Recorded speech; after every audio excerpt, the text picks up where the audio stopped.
हाय, techno weekend में आपका स्वागत है। आप ब्लॉगर हो या यूट्यूबर हो तो आप डीएसएलआर का या मोबाइल का यूज़ करके आप वीडियो बनाते हो तो वो काफ़ी हिलती होगी। तो आप उसके लिए वीडियो स्टेबलाइज़र का यूज़ कर सकते हो या फिर आप जिम्बल का भी यूज़ कर सकते हो।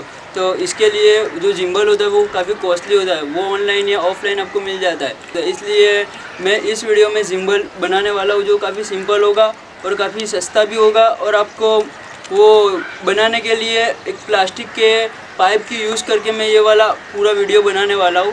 आपको अच्छा लगे तो लाइक करें, शेयर करें, कमेंट करें, सब्सक्राइब करें।